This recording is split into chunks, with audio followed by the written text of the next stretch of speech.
So you've all heard of a guy named King Solomon, and he was known for what? Wisdom. And so just as, he asked to have a wise and understanding heart. And he really didn't have to ask for it, because we all have a wise and understanding heart. It's one of our 12 powers. It came with the body. Actually, it came before the body. It came with our soul. It is part of our divine nature. And so you too have the wisdom of Solomon at your beck and call. Should you be wise enough to call on it, right? Isn't that the big thing? Is remembering to call on these spiritual powers, remembering to apply these spiritual principles. You know, when I first became ordained, I thought I would get this little microchip, and then I would have all these things, and I wouldn't even have to think about it. I certainly wouldn't have to effort myself. Well, see these feet? Clay feet. We all have clay feet, but we all have these principles to help us get out of the mud and the muck that we sometimes catch ourselves in. So the purpose of today's message is to support you in knowing your oneness with this omniscience that is your divine nature of wisdom. And the human condition that it addresses is this tendency that we have to rely on the intellect alone. And the spiritual solution, of course, is to rely on the spiritual power of wisdom that is reflected in our intuition. Many times it's our intuition is coming from our spiritual power of wisdom. Now, the comparison of the two is that most people have the intelligence and know that a tomato is a fruit, right? Yes. But wisdom is not putting it in a fruit salad. Okay? And there's a whole bunch more that are like eggplants and zucchinis and all kinds of things that we think of as vegetables are actually fruit. But again, we wouldn't put them in a fruit salad. And so we've got to exercise that power of wisdom. Now, there were two disciples that Jesus called the sons of thunder. So any guess what two they might be? You just read it. Pardon? John? John? Nope. John and James, son of Zebedee. And John and James Zebedee were brothers. And they were called the sons of thunder. Here's what our Unity co-founder Charles Fillmore said. He said they were called the sons of thunder because of the tremendous vibration of emotions that go forth from the solar plexus and the heart. Next Sunday, Reverend Kathleen, in my absence, will be speaking on the power of love in John. And I mentioned that last week that faith and strength, the first two powers we did, they work together, faith and strength. And likewise, wisdom and love work together. It's very important that they be together. And he said, all fervor, I love some of the words of Charles Fillmore, all the high energy that comes from the soul passes through these centers, the solar plexus and the heart. And James has his throne in the pit of the stomach, the solar plexus, and John just back of the heart. And they are unified in bundles of nerves physically and are metaphysically closely related. And so whatever affects the stomach will sympathetically affect the heart. And don't you know that what we eat affects our heart? I mean, that's pretty common knowledge. So Charles Fillmore was on to something when he knew there was a connection between the stomach and the heart. So you have these thoughts, and I have these sons of thunder that are available to us, and they carry this wonderful energy, this high energy that we can call on and utilize. Now, in the Hebrew scriptures, Joshua gathered the tribes of Israel, and he said to their leaders, Now therefore revere the Lord, and serve him in sincerity and in faithfulness. Put away the gods of your ancestors, the gods your ancestors served beyond the river and in Egypt, and serve the Lord. Now if you are unwilling to serve the Lord, choose this day whom you will serve, whether the gods your ancestors served in the region beyond the river, or the gods of the Amorites in whose land you are living. But as for me and my household, we will serve the Lord. Okay? And that reminded me of that Native American or American Indian story of the young Indian brave who goes to his grandfather and says to him, you know, I feel like I have these two dogs inside of me, and they are fighting. And one is good, and one dog is good, and one dog is evil. Which one will win? What's going to happen? And the wise grandfather said, do not worry. The good dog will win. And the young brave said, well, how do you know? And he said, because you will feed him. You will feed the good dog. And so that's what we're talking about. We have an opportunity every day and throughout the day, to choose whom we will feed, to choose whom we will serve. Will we serve our intellect alone, or will we let the intellect work with our wisdom, and through that love in our heart, so that whatever decisions we make are made from that divine nature of us, of wisdom, combined with love.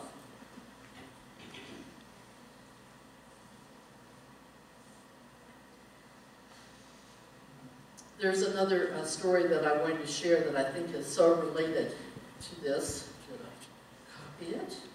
Is it in my notes? Otherwise I have to make it up. Okay.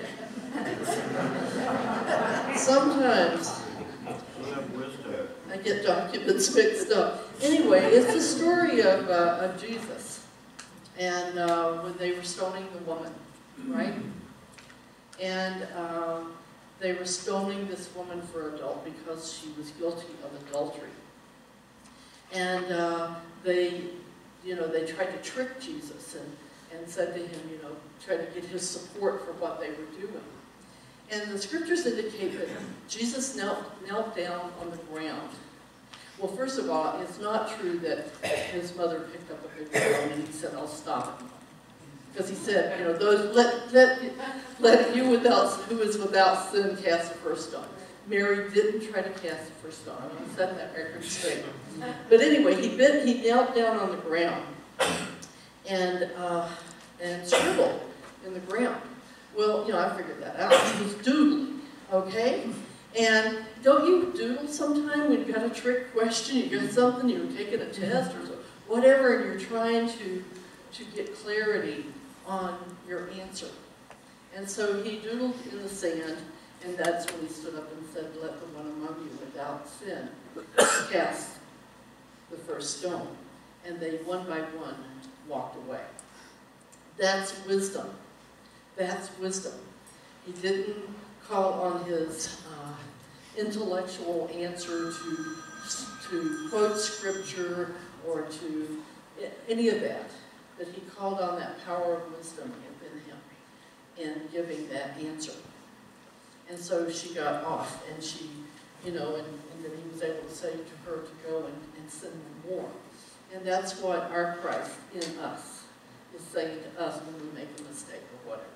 Go and sin no more. Because sin just means missing the mark of our perfection. It's an archery term. And so we sin all the time because we make mistakes. We fall short of our divine potential. But when we call on that power of wisdom in us, our chances of sinning decrease considerably. So that's the message for today, is to call on that spiritual power of wisdom.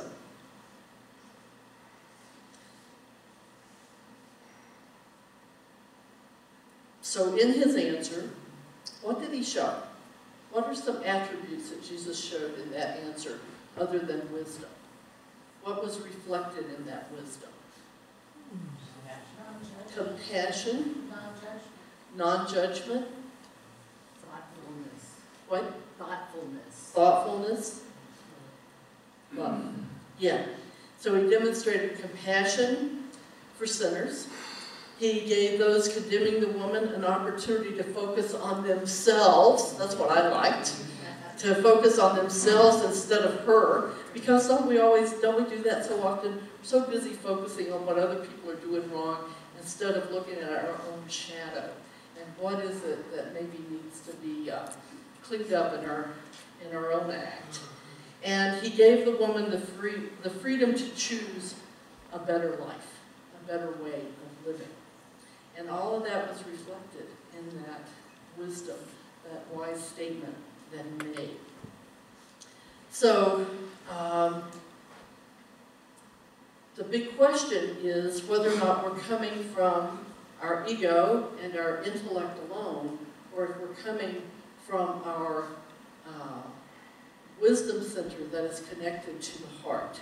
So you have a handout, I believe, that hopefully you all got a handout for developing your 12 spiritual powers.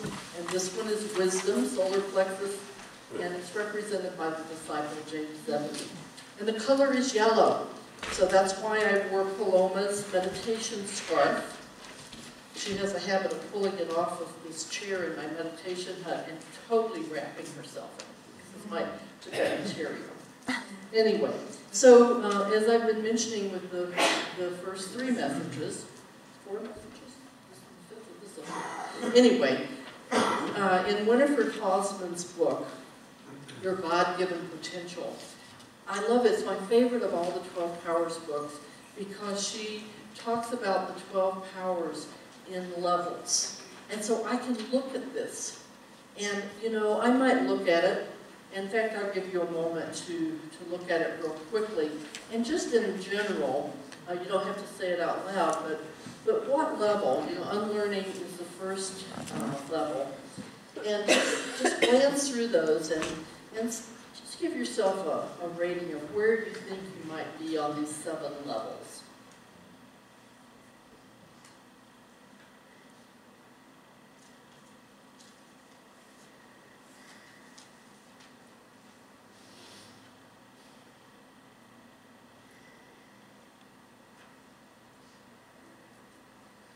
Does the choir have one?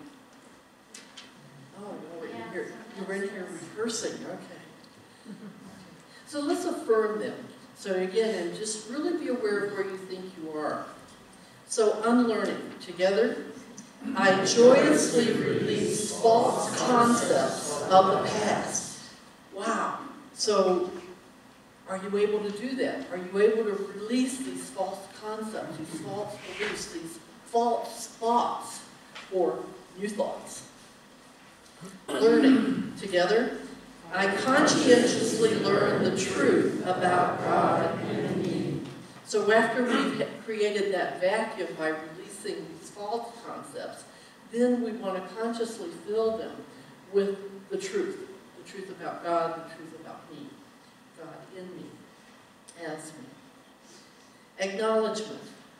I wholeheartedly acknowledge and accept new ideas of truth. So you can see where that's a deeper level of truth, that you not only learn the truth, but you acknowledge and accept the truth. Reason. I enthusiastically expand my knowledge of the basic principles of truth.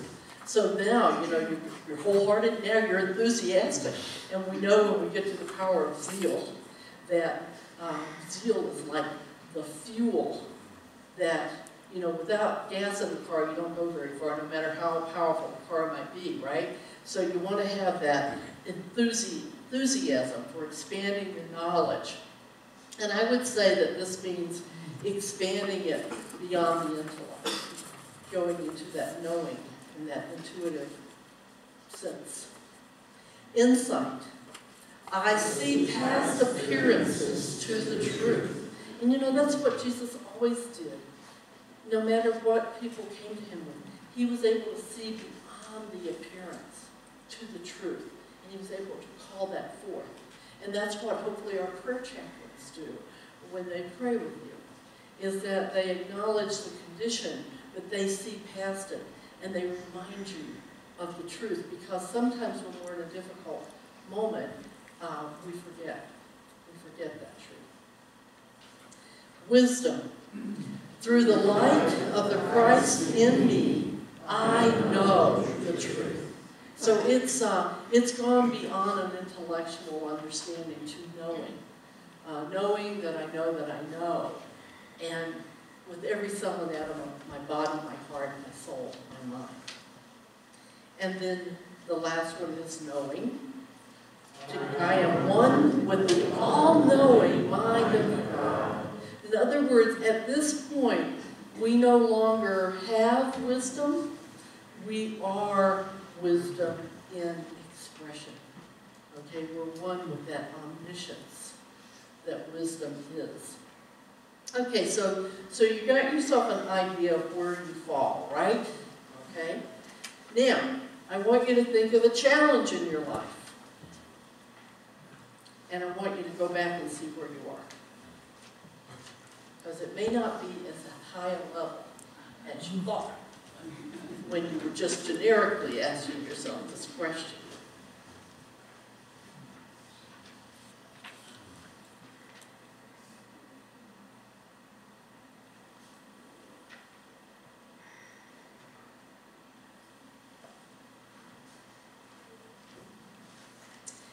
And so that's how I have the 12 powers be so practical.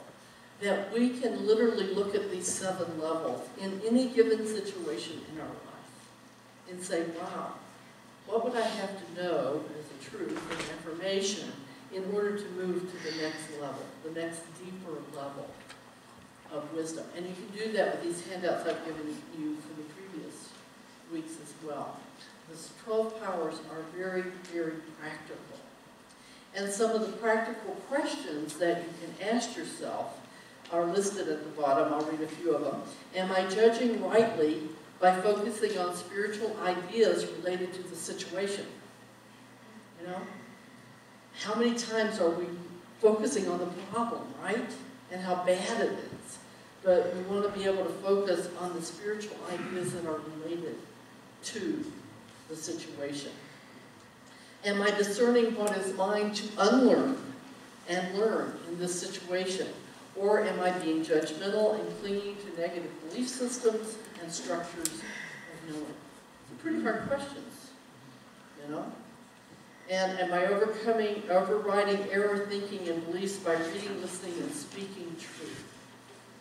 You know, sometimes, you know, ideally we can go into prayer, meditation, our first how-to every week here, and we can discern truth. But sometimes we may need to pick up that book that falls off the shelf, you know, and we don't know why it fell off until we pick it up and read it and say, oh, that's why, that's why. So this again is a very practical tool. So I'm just wondering if any of you have an example from your own life of wisdom, a time when you were able to get past the intellect and tap into your intuition and actually follow it, right? Sometimes we just don't follow it, right? Have you ever done that? You get the hit, you know what you're supposed to do, but you talk yourself out of it. The ego talks yourself out of it. So does anybody have a situation you'd like to share? To give an example? No? I will. Okay, y'all can always count on Ralph. Give that man a microphone. Not that he needs one, but we want to get it on tape. Well, I had an interesting experience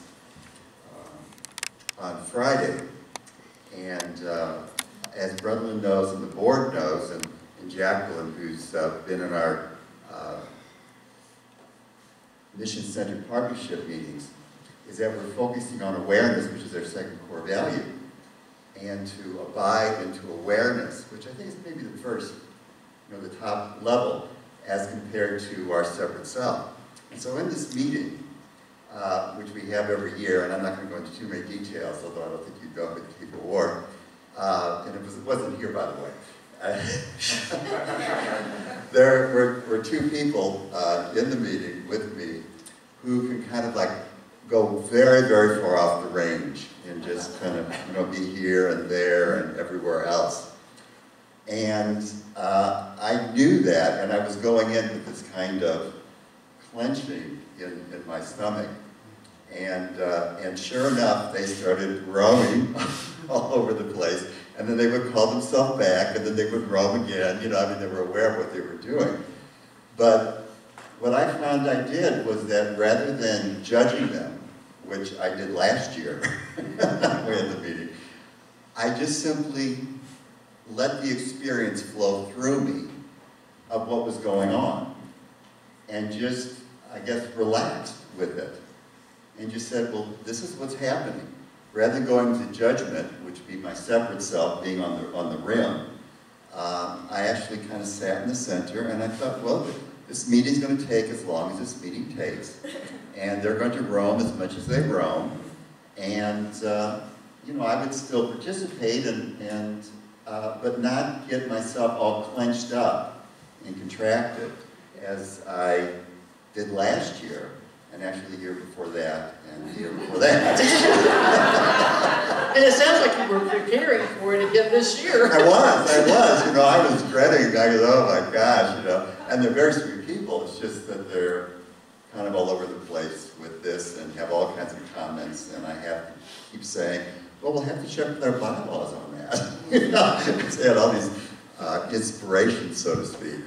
So anyway, that was really, and I was amazed. You know, and I think it's because I've been doing that Wheel of Awareness meditation, which is a promo for my workshop I'm going to be doing. Thank you, Dale.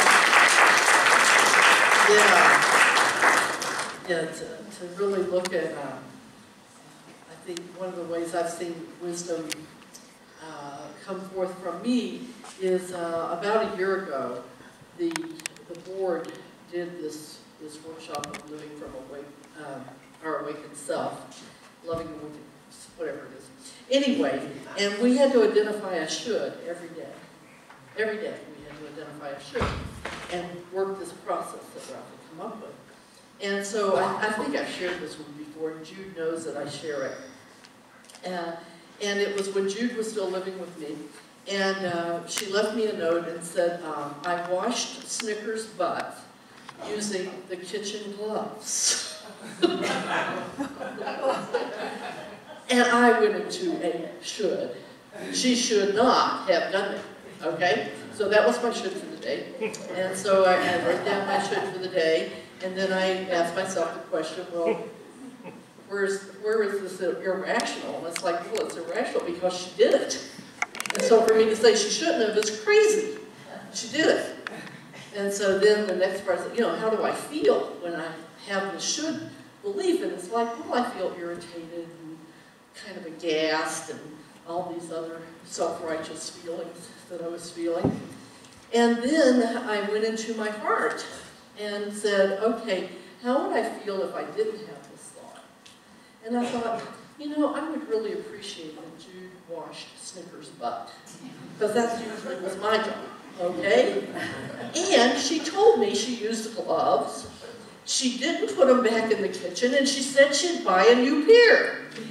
Okay, but see, when I was into my should, she shouldn't have done that. I couldn't see any of that because I was just in my head, in my intellect, in my ego. And it took going into my heart to say, oh, okay. One day, I had another should. And that was that I didn't have a should. And I should have a should. But anyway, it's a wonderful process to gain access. And it's really very similar to like HeartMath. You know, getting out of the head, going to the heart, breathing as if we're breathing through the heart, which is connected to the solar plexus. And then generating a feeling of compassion or love or kindness or gratitude or awe. And then getting that heart That opens up the heart. That's the only thing that opens up the heart, is those kind of feelings. Because the heart has the most sophisticated, Linda Green says this in the book, Love Without End, the most sophisticated security system on the planet. And the heart will not open except to those kinds of feelings of love that put our heart, as I talk about heart map, in coherence, not incoherent, in coherence with the mind of God. So get out of the head, get into the heart, and you will be amazed at the wisdom that is right in the midst of you when you call on it. So I celebrate that each one of us, as a result of this message, understands more deeply this wonderful, valuable, spiritual power of wisdom, and that you call on it whenever. Don't wait till something big happens. Call on it for the little things as well, and your life will unfold beyond your wildest dreams. And let's begin doing that right now in a sacred time of shared prayer, where I focus on a meditation by Charles Roth, which also has disappeared.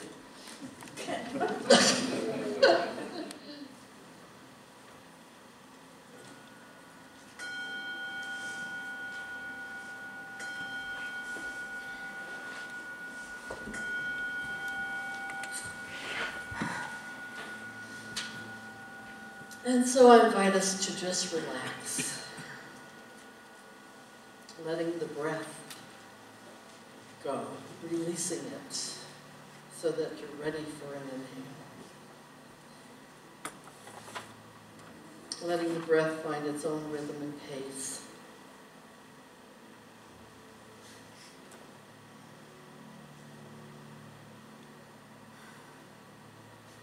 Allowing the breath to flow from the top of the head to the base of the spine.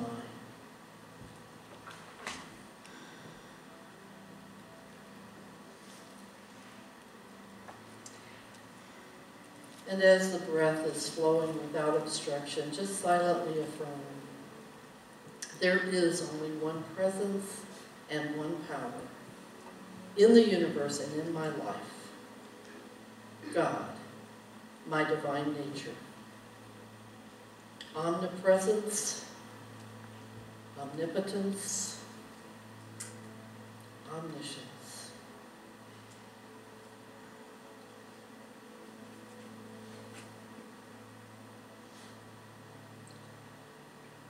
And now bring your focus to the crown of the head, the superconscious level of mind, the Christ center. Breathing as if you're breathing in and out through the crown of the head, silently affirm, Christ consciousness, my divine nature, is awakened in me. Christ consciousness, my divine nature, is awakened in me.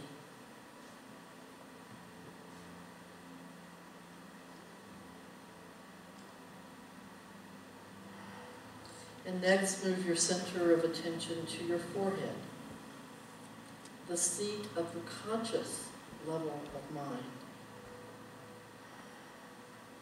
Breathing as if you're breathing in and out through the forehead, silently affirm.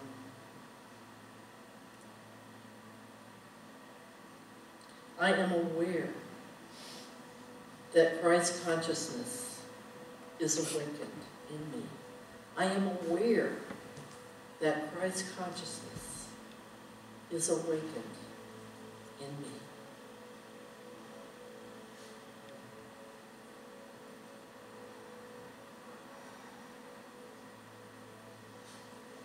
Now move your attention to the solar plexus, the subconscious level of mind, and the center of wisdom. And silently affirm, feel, I am grateful that Christ consciousness is awakened in me.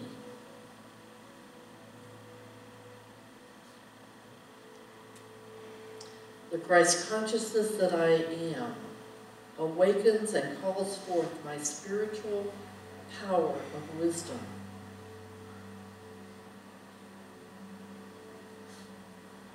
And silently decree. The Christ consciousness that I am awakens and calls forth my spiritual power of wisdom. I give no power to doubt.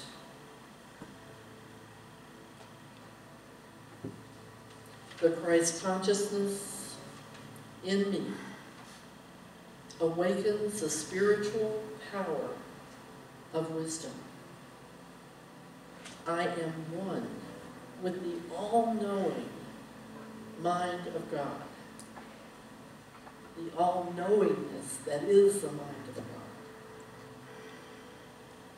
My divine nature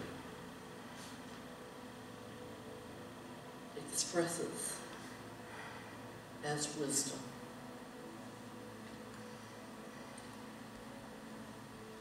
And as we breathe in and out through the solar plexus,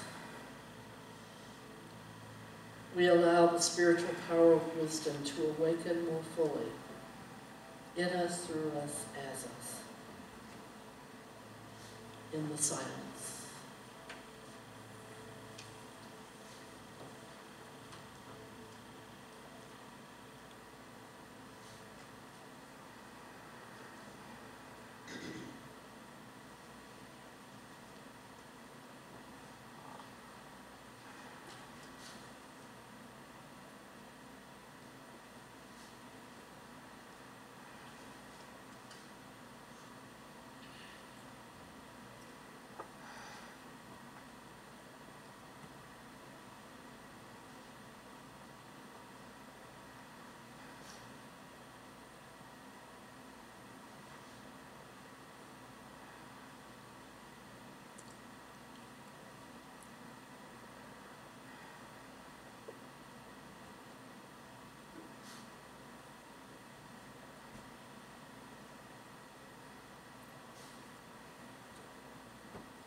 And as we gently bring our attention back to this time and place,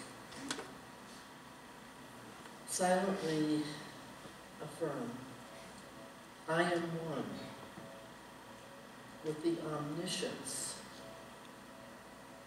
of God, my divine nature, expressing as wisdom. I am one with the omniscience of God, my divine nature, expressing as wisdom. Thank you, spiritual power of wisdom that I am. Thank you, thank you, thank you. That it is so, and so it is, and so I am.